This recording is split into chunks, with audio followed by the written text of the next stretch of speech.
ጥዕና ሃብልና ክቡራትን ክቡራንን ተመልከትና ነዚ ሰዓት ዝበጽሑና ሰበርን አገደስት ምዕባለታት ሒዝናልኩም ቀሪምና ለና ንኽትከታተሉ ብኽብረ በመዕዳም በፈለማም አርሚ ሰብዓ ድሕሪ ዘካየደቱ ከቢድ ስርሒት ምስጢራዊ አኼባ ጀነራላት ትግራይን ውሳነታቶም እንድዝመልከት በፈለማ ክነዳሕሰኩም መሪፅና ኣለና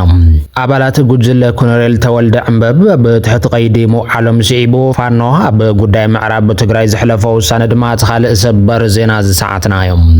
ኣብ አዳማ ዝተኻየደ ምስጢራዊ አኼባ ብልጽግና ሲዒቡ ሰራዊት ሱዳን ትግራይ ዘመሓላለፎ መልእኽቲ ሓዊሱ ብርክት ዝበሉ ናይ ዚዮምን ካልኦትን ምዕባለታትን ሰበር ዜናታትን ክንካፍለኩም መሪፅና ኣለና ንስኹም ድማ ላይክ ሼር ሰብስክራይብ እንዳገበርኩም ቤተሰብ ክትኮኑን ክትበራትዑና ብኽብረ በመዕዳም ናብ ዝርዝራቶም ክንሰግር በፈለማም ሰራዊት ሱዳን ህዝብ ትግራይ ረዚን መልእኽቲ ከም ዝለኣኸ ተሓቢሩሎም ሰራዊት ሱዳን ብዝሕለፎ መልእኽቲ ሱዳን ሙሉእ ነፃ ነመውፃእ ኣብ ጫፍ በፂሓላ ኣብዚ ታሪኻዊ ዓወት ድማ ህዝቢ ሱዳን ምስ ህዝቢ ትግራይ ዝተፃወቶ ልዑል ግደ ዘይርስዓን ንታሪኽ ዝስነድን ዝብል ከም ዝኾነ እቲ ረኸብናዮ ሓበሬታ የተመልኪቱ ዘሎ እቲ ዝተለኣኸ መልእኽቲ ወሲኹ ከም ዝሓበሮ ተመዛቢሉ ኣብ ስራሕታዊ ፅንተት ዘሎ ህዝቢ ትግራይ እውን ግዛኣቱ ዝመለሰሉን ነፃ ዝወፀሉን እዋን ሕዚ ከም ዝኾነ ዝገለፀ እንትኸውን ህዝቢ ትግራይ ኣብ ዝገበሮ ፍትሓዊ ቃልሱ ድማ ህዝቢ ሱዳን ኣብ ጎድኑ ጠጠው ከም ዝብል ከም ዝገለፀ ይተሓቢሩ ዘሎ ብጀነራል ዓብደልፈታሕ አልቡርሃን ዝምራሕ ሰራዊት ሱዳን ኣብ ዝሕዚ እዋን ናብ ልዕሊ ሰራዊት እፁፅ ደገፍ ወሃቢ ሓይሊ ሱዳን ዝወስዶ ዘሎ መብረቃዊ ስጉምቲ ሱዳን ነፃ የውፃእ ከም ዘሎን ዶባት ቤንሻንጉል ጉሙዝ እውን ይቆፃፀር ከም ዘሎን ካብ ፍልፍላት ዝረኸበ ሓበሬታ እዩ ኣረዲዩ ዘሎ ሕብራት ይምረት ዓረብ ብጀነራል ሓምዳን ዳግሎን ዝምራሕ ዓማፅ ሓይሊ ተስፋ ብዘይ ምቁራፅ እናደገፈት እኳ እንተኾነት ሕዚ ግን እቲ ሓይሊ ተስፋ ይቆርፅ ከም ዘሎን ተኣመንቲ ወታደራውያን ኣዘዝቲ ሓይሊ እውን ናብ ወፃኢ ሓድሞ ከም ዘለው እናተሓበረ እዮም ሰራዊት ህፁፅ ደገፍ ወሃቢ ሓይሊ ሱዳን ብሰራዊት ብልጽግና እውን ይሕገዝ ከም ዘሎ እናተገለጸ ፀንሐ እንትኸውን ስዕረት እቲ ሓይሊ ንብልጽግና እውን ናብ ከቢድ ቅልውላዊ ከም ዘእትዎ እዩ ተፈሊጡ ዘሎ እዚ ከምዚ ኢሉ እንከሎ ጀነራላት ትግራይን ኤርትራን ውሳነ አኼባ ከም ዘካየዱ ተሓቢሮም ካብ ፍልፍላትና ዝተረኸበ ምስጢራዊ ሓበሬታ ከም ዝሕብሮ እቲ አኼባ ሓበራዊ ዝኾነ ሓደጋ ከመይ ንከላኸል ኣብ ዝብል ጠመተ ዝገበረ እንትኸውን ጀነራላት ሰራዊት ትግራይን ጀነራላት ኤርትራን ድማ ቀደም ክብልውን በተደጋጋሚ ከም ዝተረኸቡ ዝገለጹ ፍልፍላት እቲ ናይ ሕዚ አኼባ ግን ከም ዝፍለን ዓበይቲ ውሳነታት ከም ዝተወሰነሎን ተፈሊጡ ዘሎ ኣሜሪካን መሸርኽታን ብልጽግና ንምድሓን ኣብ ልዕሊ ህወሓት መግለፅታት እኳ እንተውፃም መግለፅታትን ከም ዘይሰርሕ ስለ ዝተረዳኣ ሕዚ ድማ ምስ ኤርትራ ርክብ ክነጠናኸር በመባል ጽምዶ ንምፍራስ ሓደሽቲ ልሚ ሒዘን ይንቀሳቐሳ ከም ዘሎ እዩ ዝግለጽ ዘሎ ይኹን እምበር ጽምዶ ዱልዱል ዕላማን መሰረትን ዘለዎን በቐሊሉ ክፈርስ ስለ ዘይኽእልን ስለ ዝኾነ መሻርኽቲ ብልጽግና ዝሓዝዎ ፕሮጀክት ከም ዘይዕወት ሊቃውንቲ ፖለቲካ ይገልጹሎም ጽምዶ ትግራይን ኤርትራን ኣብ ዝለዓለ ብርኪ ከም ዝበፅሕን ኣብ ወታደሮ ቃል ኪዳን ከም ዝስጋግረን ካብ ወታደሮ ፍልፍላትና ዝተረኸበ ሓበሬታ ዘመልከተ ኮይኑ አርሚ ሰብዓ እውን ፍሉይ ስርሒት ከም ዝፈፀመት ዝግለጽ ዘሎ ብመሰረት እቲ ዝተረኸበ ሓበሬታ አርሚ ሰብዓ ድፉዑ ክምልስ ሓይላት ተኣኻኺቡ መጥቃዕቲ ኣብ ልዕሊ ዝፈፀመ ወራሪ ሓይሊ ብፀረ መጥቃዕቲ ከም ዝደምሰሶ እዩ ተገሊጹ ዘሎ አርሚ ሰብዓ በዚ ሰሙን እዚ ብዝፈፀመቶ ስርሒት ወሳናይ መስመር ተቆፃፂሩ ዝነበረ ወራሪ ሓይሊ በመድምሳስ ተወልፍ ዝኾነ መስመር ከም ዝተቆፃፀረቶን ብእዋኑ ዝተገለጸ እንትኸውን ብጎረሮ ዝተተሓዘ ወራሪ ሓይሊ ነቲ መስመር ንምቁፃር ብድሮን ዝተሓገዘ መጥቃዕቲ እንተፈፀመ ኳም ንፀረ መጥቃዕቲ አርሚ ሰብዓ ግን ጥሒሱ ክሓልፍ ከም ዘይከኣለ እቲ ብግንባር ዝተረኸበ ሓበሬታ ተመልኪቱላ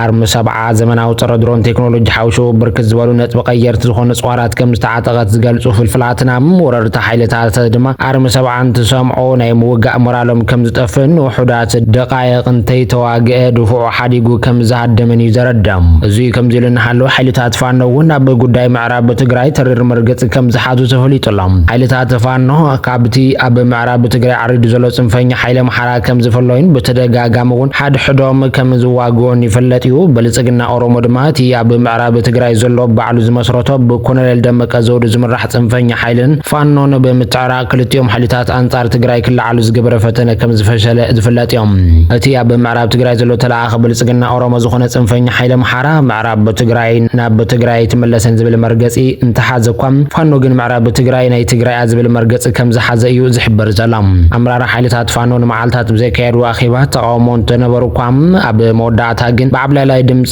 እቲ ሕዚ ዘሎ መንግስቲ ኢትዮጵያ መሰረት ምዕራብ ትግራይ ናይ ትግራይ ከም ዝኾነን እዚ ሓቂ ተቐቢልካ ሓቢርካ ምቅላስ ከም ዘደለን ኣብ ስምምዕነት ከም ዝተበፅሐን ተፈሊጡ ዘሎ ሓይልታት ፋኖ ብፍላይ ኣብ ጎጃም ኣብ ዘካየድዎ ዘለው ስርሒት ሰራዊት ብልጽግና ብድህልቂት የጋጥሞ ከም ዘሎን መራሕቲ ክፍለ ሰራዊታት እውን ተኾነ ምስ ሰራዊት ተጸምቢሮም ከም ዝተደምሰሱን ኢትዮ ፎረም ሒዛተ ዝወፀት ሓበሬታ ዘረዳም ብአብይ አሕመድ ዝምራሕ ስርዓት ብልጽግና ኦሮሞ ሓይልታት ፋኖ ሙሉእ ንምጥፋእ ንኣዋርሕ ጸንሐ ኦፕሬሽን እንተኣወጀ ኳም እቲ ኦፕሬሽን ገና ካብ መጀመርታ ከም ዝፈሸለን ኣብ ጎጃም ሰራዊት ይውድእ ከም ዘሎን ይዝግለጽ ዘላም ኢትዮ ፎረም ሓዊሱ ካልኦት ሚድያታት እናጸብጸባ እንትኾናም ሓይልታት ፋኖ ኣብ ክልል ኣምሓራ ወጣውን ኣብ ክልል ኦሮሚያ ተደጋጋሚ ጥቃዕቲ ይፍጽሙ ከም ዘለው ዝሕበር ዘላም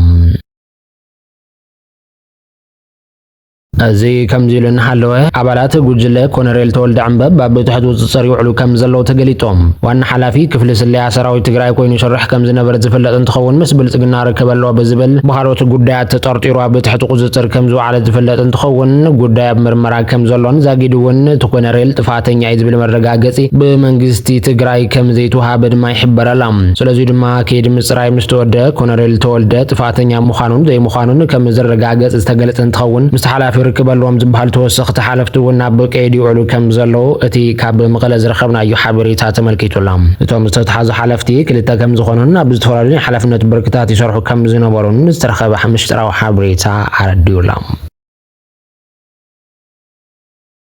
በሰንኪ ደማው ኩናትን ዕንወትን ዝበጽሖ ፍትሒ ዝዘንግዖን ህዝቢ ትግራይ ተስፋታት ስምምዕነት ሰላም ፕሪቶሪያ ዋጋ ክስእን ብምግባር ዳግማይ ኩናትን ምውላዕ ብላዕለዎት ሓለፍቲ ኢትዮጵያ ዝግበር ዘሎ ጎስጓስ ሓደገኛ ብምዃኑ ማሕበረሰብ ዓለም ጠመተ ክገብረሉ ይግባእ ክብል ኣብ ኣዲስ ስታንዳርድ ዝወፀ ጽሑፍ ተመልኪቱ ብገብረ ሚካኤል ነጋሽ ተጻሒፉ ኣብ ኣዲስ ስታንዳርድ ዝወፀ ጽሑፍ ከም ዘመልክቶ ሕዚ ዳግም ኣብ ትግራይ ክካየድ ዝኽእል ኩናት ሰብኣዊ መከራታት ዘጋድድ ዘላቒ ናይ ምሕዋይ ተስፋታት ኣብ ሓደጋ ዘውድቕ ኣብቲ ዓዲ ዝበልዕ ካብ ምዃኑ ብተወሳኺ ጽልኡ ድማ ኣብዚ ደው ዝብል ዘይኮነስ ንመላእ ኢትዮጵያን ቀርኒ ኣፍሪቃን ዘናግዕ ክኸውን ከም ዝኽእል የጠንቅቖም ኣብ ዝሓለፉ እዋናት ክልተ ላዕለዎት ሓለፍቲ መንግስቲ ኢትዮጵያ ብሓባር ኣብ ዘርግሕዎ ጽሑፍ ዳግማይ ኩናት ክፍጠር ከም ዝኽእል ዘስመረሉ ጉዳይ ኢትዮጵያውያን ኮነ ማሕበረሰብ ዓለም ብጠመተ ከዝተባሃለሉ ዝግባእ ጉዳይ ምዃኑ ብምግላጽ ኣብ ታሪኽ ምዕንዋይ ካብ ዝበሃል ውግኣታት ዘተኣናገደት ዓዲ ከምዚ ዓይነት መግለጽታት ከም ፖለቲካዊ ዘረባ ጌርካ ጥራይ ዝውሰድ ዘይምዃኑ እዩ ዝገልጽ በዞም ኣካላት ዝተጻሕፈ ጽሑፍ ንዓርሱ ድማ ካብ መትከላትን ቃል ኪዳንን ስምምዕነት ሰላም ፕሪቶሪያ ዝወፀን ንትውዕል ዝጻባእ ምዃኑ ብዙሓት ከም ዝዛረብሉ ዝገልጽ ገብረ ሚካኤል ነጋሽ ተጻሒፉ